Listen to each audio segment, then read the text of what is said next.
Avec son donjon qui trône fièrement entre le village médiéval et les montagnes des Pyrénées, ces briques rouges, véritable signature visuelle, le château de Morlane faisait plus que contrôler une frontière. Il envoyait un message. Ici commence un État indépendant, le Béarn. Le château fait partie d'un réseau de fortifications mis en place au XIVe siècle par une figure de l'histoire béarnaise, un personnage hors du commun, Gaston Phébus. D'Orthez à Montané, en passant par Monin et le vignoble de Jurançon, vous allez découvrir un territoire à l'identité affirmée, cap sur le Béarn, une terre, une histoire, une âme.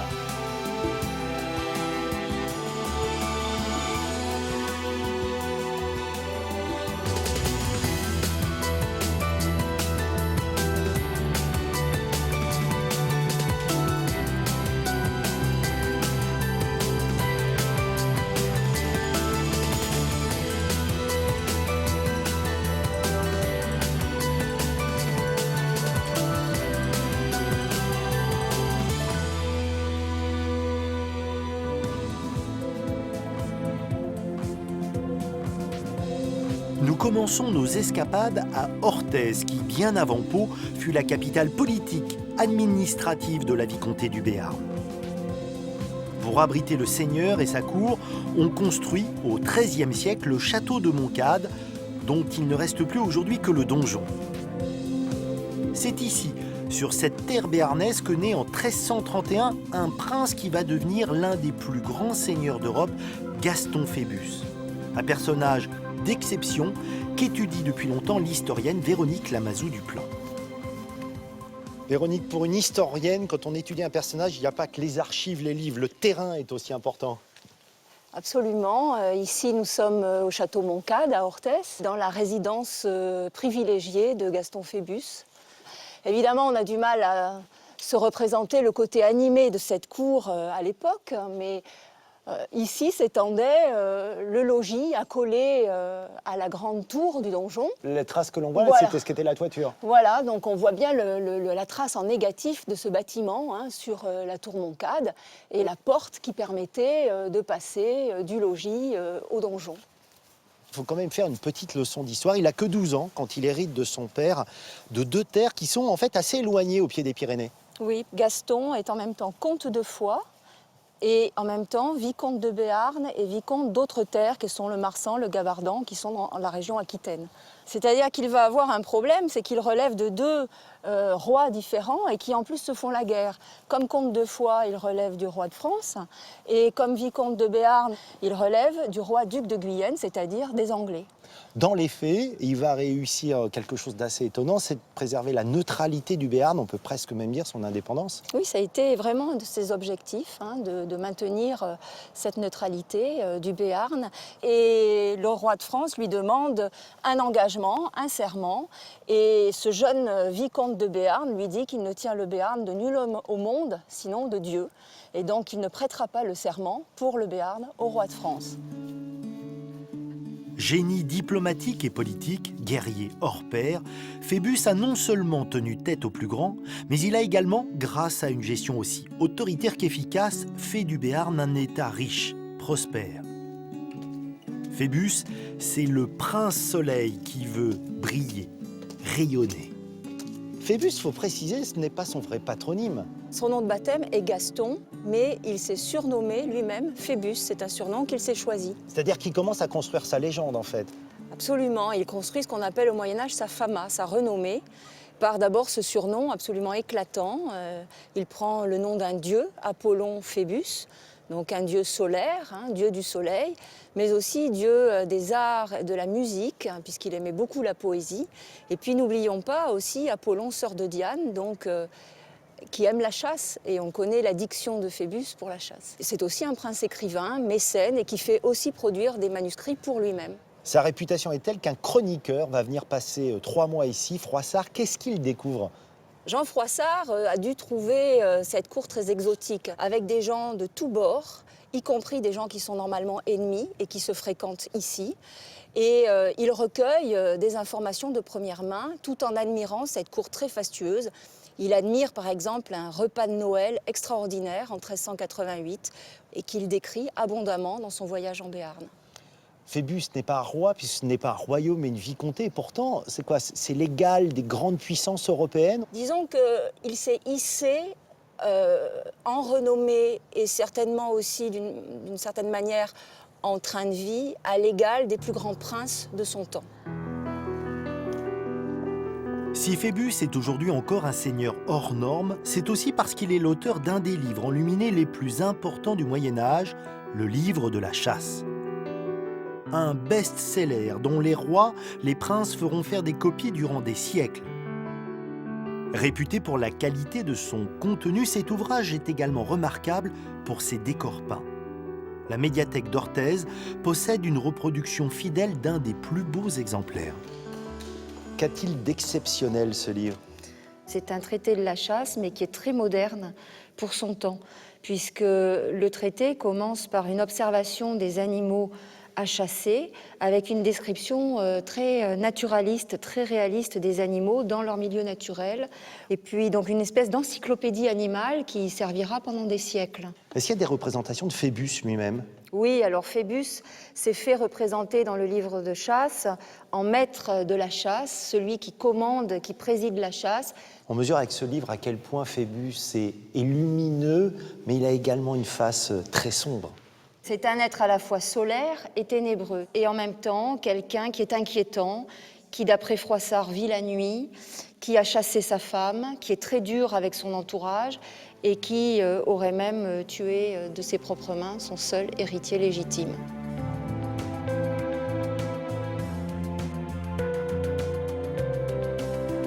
Pour que le Béarn conserve une parfaite indépendance vis-à-vis de ses puissants voisins, Phébus constitue un réseau de fortifications, modifiant les châteaux existants comme à Pau, construisant aussi de nouvelles places fortes. Nous voici à Montané, à 100 km d'Orthez, devant le plus démesuré des châteaux phébusiens. S'il est un château qui exprime l'ambition de Phébus, c'est bien ici, à Montané. Oui, une grande ambition, un orgueil peut-être même. Un donjon qui fait 36 mètres de haut, donc qui est aujourd'hui encore est le plus haut d'Aquitaine. Un blason, une plaque au-dessus de la porte avec la formule Phébus méfait. Donc la formule en occitan qui veut dire que c'est Phébus qui m'a construit. Ce surnom Phébus, ça devient quasiment une marque. Oui, en effet, parce que donc il va signer ses actes officiels de Phébus, de ce nom-là, ce qui n'est pas habituel pour son époque. Il va associer au blason de ces deux possessions, donc Béarn et Foix, des formules, comme Phébus Abane, son cri de guerre Phébus en avant, et va reproduire cet ensemble sur les monnaies, par exemple, qui vont être frappées, sur des documents écrits. Donc c'est un message fort pour tout le monde que Phébus est un souverain différent des autres. Il y a une autre signature quand même chez Phébus, elle est architecturale, c'est le matériau qu'il fait utiliser. Oui, oui. Cette terre cuite pour en faire des briques qu'il va ramener en Béarn, c'est le premier à l'utiliser. Donc les briques, par exemple, de Montané vont être fabriquées sur place avec la terre que l'on trouve un peu à l'extérieur du château et avec ces dimensions étonnante, c'est de la terre et du sable compressé en fait, qui permet une production en série, puisqu'il y a des années où on va jusqu'à 100 000 briques qui vont être fabriquées dans une seule année. C'est une rationalisation économique, tout est pensé. Tout est pensé, l'économie est au centre du projet de toute façon politique de Phébus, et c'est ce qui va lui permettre de multiplier les fortifications de sa souveraineté de Béarn. Faisons un effort d'imagination, si tout était encore debout, qu'est-ce qu'on verrait ? Alors donc, on verrait des bâtiments sur toute la périphérie de l'enceinte. Après la partie militaire, on passe à la partie résidentielle et la partie palais. C'est la marque de fabrique aussi de Phébus.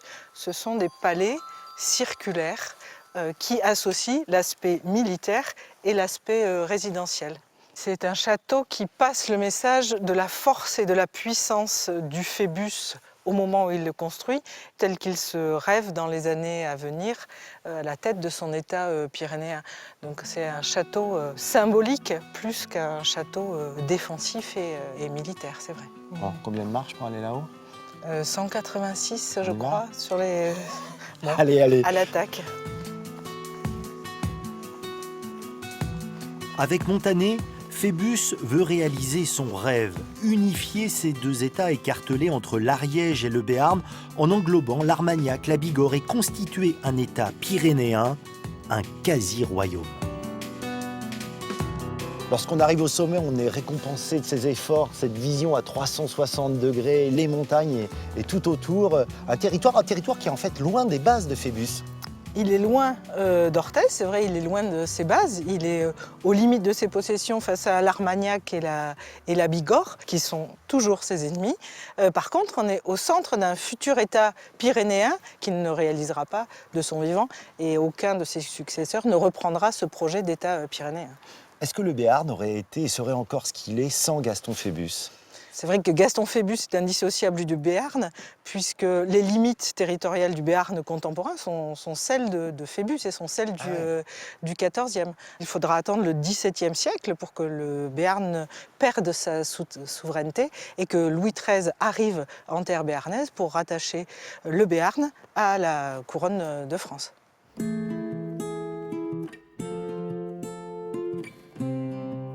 Si le Béarn a su si longtemps préserver son indépendance, c'est aussi parce qu'il a toujours affirmé son identité, sa culture. Retour à Orthez, dans les jardins de la maison Jeanne d'Albret pour évoquer deux femmes d'exception qui, au XVe et XVIe siècle, ont à leur façon fait briller l'héritage de Phébus. Bonjour René. Bonjour. La première de ces femmes, c'est une certaine Marguerite de Navarre. La sœur de François Ier.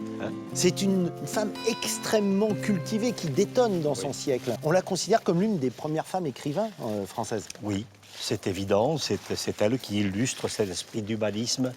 Et puis, avec la réforme naissante, c'est elle qui s'intéresse à ces choses nouvelles par curiosité, parce que tout ce qui est humain, elle ne veut pas que ça lui soit étranger. Preuve de son esprit d'ouverture, Marguerite, elle accueille favorablement ce qu'on appelle la réforme. Afin de devenir le protestantisme et source de conflit avec le catholicisme, qu'est-ce que c'est la réforme ? C'est d'abord vous accéder au texte sacré, à la Bible en particulier bien sûr, en direct, sans intermédiaire, sans écran, qui permet toutes sortes d'interprétations. Donc faire que les gens les plus cultivés puissent se faire une idée eux-mêmes, réellement. Donc c'est faire confiance en l'homme. Et Marguerite va effectivement entraîner beaucoup de gens dans ce mouvement.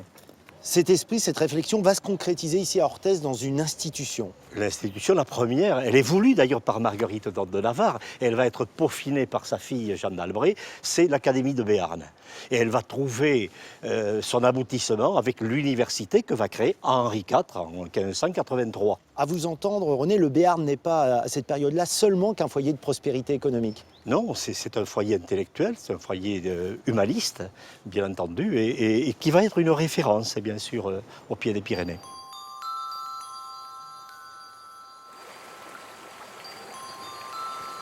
De Gaston Phébus à Henri IV, est-ce qu'il y a une méthode commune, une façon béarnaise de faire de la politique ? Oui, il y a un fil rouge, une sorte de stratégie, oui, qui consiste d'abord à mettre les gens devant le fait accompli, puis ensuite à le justifier, et puis ensuite laisser toujours une porte ouverte à la négociation, et reculer éventuellement d'un pas après avoir avancé beaucoup. Et derrière cette méthode, en plus, il y a quand même la personnalité d'Henri IV l'illustre parfaitement. Il est dans les cours occidentales, pour tout l'Occident, le Béarnais. Vous observerez que c'est un des rares personnages de l'histoire qu'on désigne selon sa province, le Béarnais. Et pourquoi ? Et parce qu'il y a des sortes de vertus qui sont attachées à cela. Bon, c'est le côté chevaleresque, vraisemblablement, la curiosité aussi, sa séduction, hein, son aptitude à l'amour, bien entendu, mais aussi à la négociation, à la combativité. C'est aussi un militaire et un vainqueur. Et tout cela, ça forge, c'est sûr, un esprit béarnais qui va trouver aussi ses supports ici, sur ce pays. Un territoire d'abord, un territoire voulu, ensuite une religion, et puis enfin une langue. Et aujourd'hui, elle est vivante encore. Si vous vous rendez sur les marchés d'Orthez, qui est un marché à vocation régionale, eh bien, on parle encore le béarnais, même si bien sûr tout cela a un petit côté passé par le temps. Mais bon.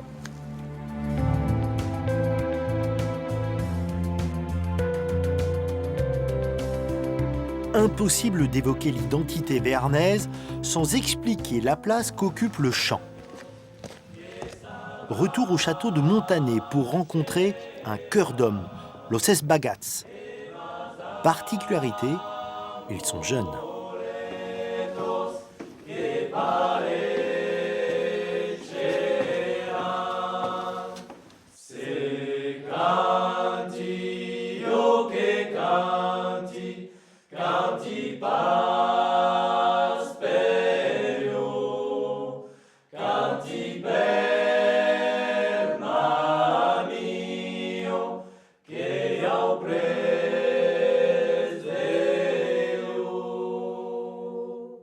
Alors expliquez-moi, vous avez entre 16 et 24 ans, vous êtes des jeunes, j'imagine, bien dans leur temps, réseaux sociaux, Internet. Comment on se met à s'intéresser à des chants qui peuvent avoir plusieurs siècles d'existence?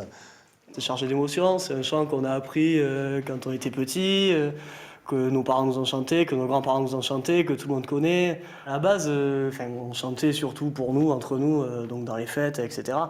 Et c'est vrai qu'on s'est dit, bon, on chante un peu n'importe comment, ça serait intéressant aussi de faire ça un peu bien, faire une polyphonie, faire quelque chose d'un peu sympa. Et voilà, c'est Jérémy qui a lancé l'idée, et il a trouvé Michel qui a su nous apprendre. Et, Michel, vous êtes un peu l'ancien. Comment vous avez réagi quand vous avez vu la bande de genoux arriver, vous dire on veut chanter, mais on voudrait chanter juste surtout? De voir des jeunes aussi intéressés, aussi impliqués dans le chant régional comme ça, dans le chant béarnais et dans la polyphonie de façon générale, pour moi effectivement c'est un bonheur, c'est un peu comme si je passais peut-être un témoin. Pas encore, mais enfin, j'espère effectivement, et je suis à peu près certain que parmi ces jeunes, il y en a quelques-uns qui reprendront ce que j'ai pu apporter, et certainement mieux. La polyphonie, c'est quand même très exigeant, vocalement et techniquement. Peut-être ça serait bien d'avoir un exemple pour comprendre justement déjà ce que c'est de chanter vocalement et de façon polyphonique.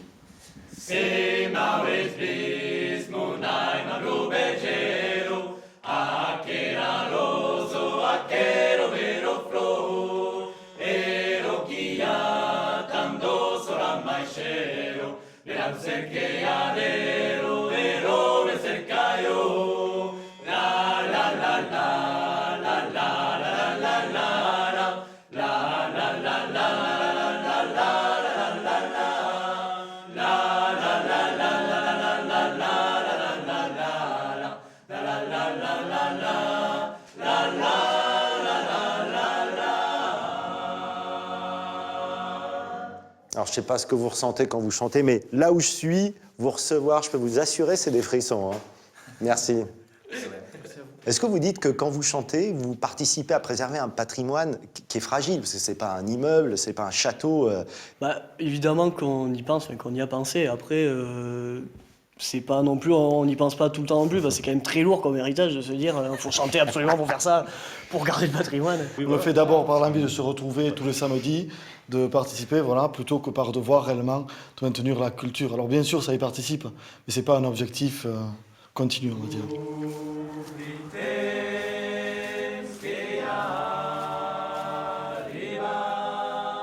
Le Béarn, c'est aussi une géographie particulière que les habitants ont su décrypter, apprivoiser pour vivre, créer de la richesse. Nous voici à Monin, dans l'appellation Jurançon. Ce fut l'une des cités les plus importantes et les plus prospères du Béarn. Au XIVe siècle, elle comptait 4 fois plus d'habitants que Pau. Cette richesse, on peut en prendre la mesure en se rendant à l'église Saint-Giron, la plus importante église gothique du Béarn. C'est une bâtisse impressionnante par ses dimensions. Mais le plus étonnant, le plus spectaculaire, se trouve au sommet de cet escalier.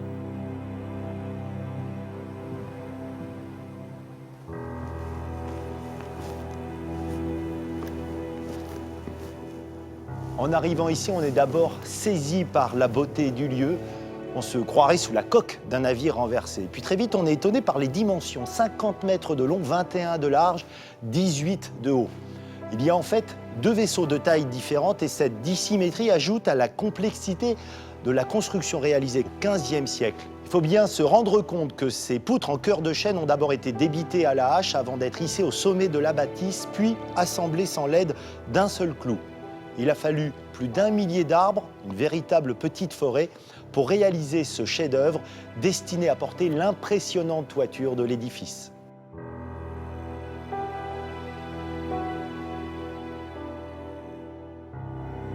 Pour connaître les raisons de cette prospérité, il suffit de regarder tout autour.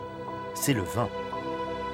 Dès la fin du Moyen-Âge, les plus grands domaines du Jurançon sont aux mains des seigneurs proches de la cour du Béarn.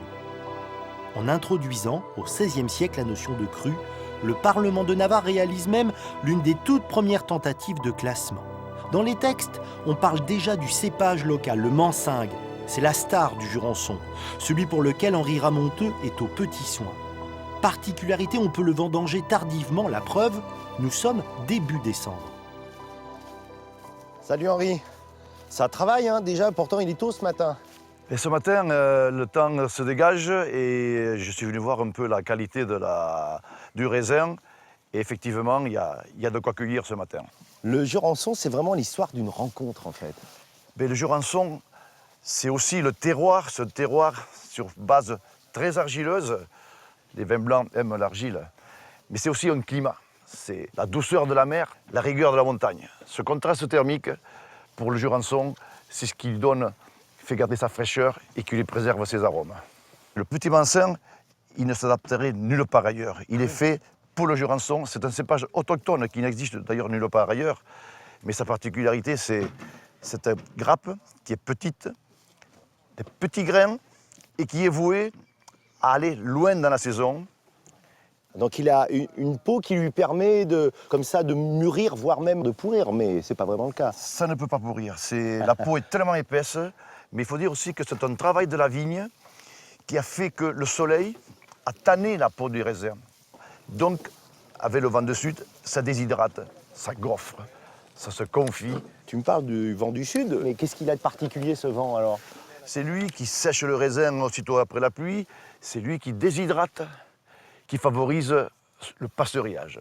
Le terme exact de ce flétrissement, c'est le passerillage. En fait, il va y avoir une concentration des arômes avec la déshydratation. Exactement. On concentre le sucre, les arômes et l'acidité. Ce facteur acidité, c'est un facteur prépondérant pour le Jurançon. Alors le voilà. Et voilà ce qui est cueilli. Voilà. Franchement, quand on regarde ça la première fois, Henri, on se dit, on fait du vin avec ça. Quand on voit ces grains comme ça, tout est flétri là, ça c'est extraordinaire ça. Waouh! T'as la pâte de fruits de coin. Ah oui, c'est ça. T'as de la châtaigne. C'est de la torréfaction. Mais il y a très peu de jus dans ce raisin, c'est quoi le rendement? Mais les rendements sont très faibles. Tout est déshydraté, tout est concentré et on est à peine un verre de vin au pied. Ah ouais. C'est que quelques bouteilles à l'hectare.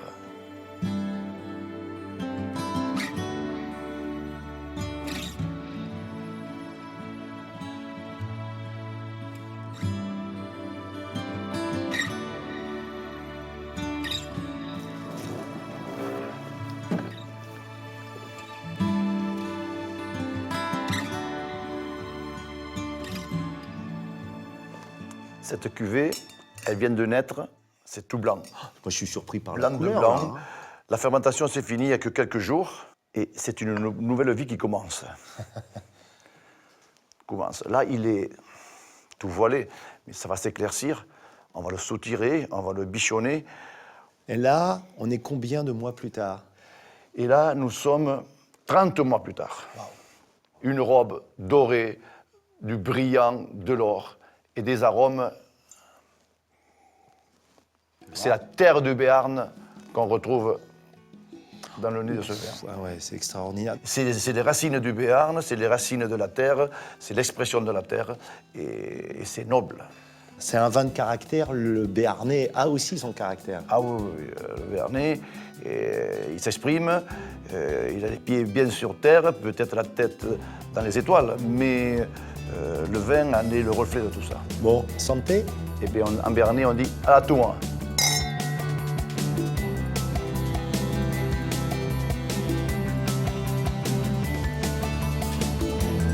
On peut venir dans le Béarn pour la beauté de ses paysages, sa géographie séduisante, même sous un ciel couvert. ces vallons aux pentes douces au pied des Pyrénées. Mais très vite, ce qui séduit, ce qui force à s'attarder, c'est cette âme, cette identité portée aujourd'hui encore par ses habitants. À croire que lorsque l'on est sur cette terre, on a dans l'un de ses gènes un peu, beaucoup de son histoire.